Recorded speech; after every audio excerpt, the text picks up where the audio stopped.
Fake news, CNN. It's all fake. Fake tapper, CNN. We're going to find out next week. At the debate? Yes, absolutely. He's going to cook him. Just shred him.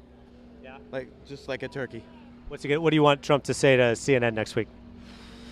Just expose them. Just expose them for the fraud they are. There may not be a better example of the power of Trump's rhetoric than this clown right here. And what specifically have they lied about? I don't know. I don't watch it. Right. Well, you got a shirt that's just peeing on it and you called it fake news. So what specifically have they lied about? What makes them fake news? I don't know. I don't watch it. I watch Fox News. Right.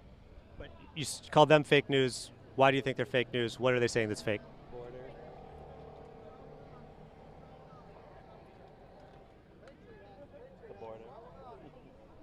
All right, there you have it. And there we have it indeed. The silence and expression on his face say more than any of the bogus talking points he could have vomited up.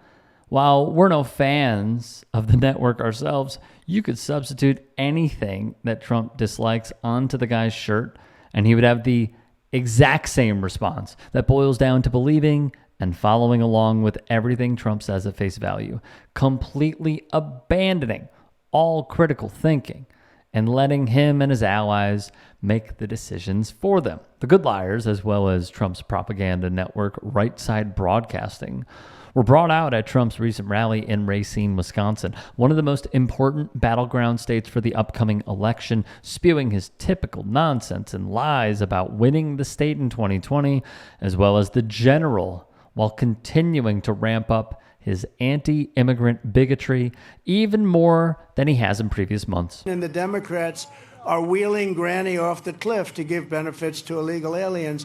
They're giving the benefits to the illegals. The black population, Hispanic population, is voting for me at levels that nobody's ever seen before in this country.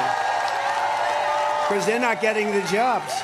For starters, the juxtaposition of hearing Trump's white nativist rhetoric while RSBN hawks Mike Huckabee's children's book about Trump is a perfect encapsulation not only of the MAGA movement, but also of how Republicans project their own insecurities onto their opposition. For example, it's dubbed the Don't Say Gay bill by critics, but officially named the Parental Rights in Education Law, and it now bans classroom instruction on sexual orientation or gender identity in grades K through 3, and any instruction that is not age or developmentally appropriate.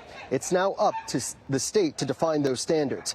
The law also allowing parents to sue school districts that violate these policies, and those who support it say it will empower parents in the classroom. Bigoted goobers like Florida Governor Ron DeSantis and his allies just couldn't stomach allowing children to know that the LGBTQ plus community exists. But that's the real goal of bills like this one, the revived push of anti-LGBTQ plus legislation all across the country is rooted in the insecurity that children from Republican households may not adhere to the same rigid norms of gender and sexuality that the current adults did, which would then theoretically lead to a loss of political power across generations. So these bigots must do everything they can to prevent this insecurity from coming to fruition. Criminalizing LGBT curriculum and the forced celebration of homosexuality in public schools, and bringing an end to the anti-white indoctrination in public schools by completely dismantling the current curriculum in place. These are much closer to the types of policies that would be put in place nationwide if the right gets their way.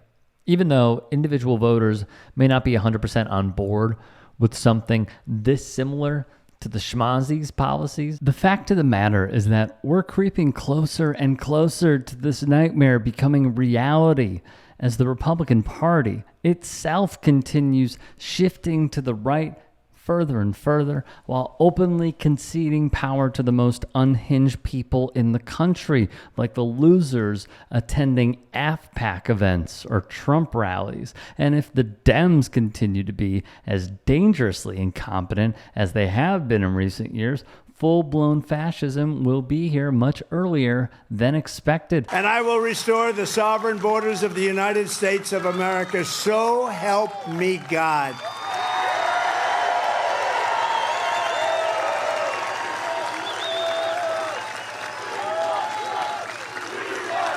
Case in point, look at the reaction from the crowd after Trump dog whistles at them about restoring our borders. The only crisis at our borders is our completely inept immigration processing infrastructure, not immigration itself, but because of the lies Trump, his allies, and Democrats like John freaking Fetterman have told voters, bigotry is allowed to fester and spread unchecked and completely out in the open. And like I said earlier, if these are the people you're speaking to, it's really no wonder why our country is in the state it's currently in. They say that the way that they're waking people up is by creating a movie so that the people, because you can't tell somebody something, you have to show them. And in order to show them, they've created this movie to wake people up, to make them understand what the hell is going on in this country. And But it is reality. We're talking about reality. Steve Bannon and Steve Mnuchin, were TV producers.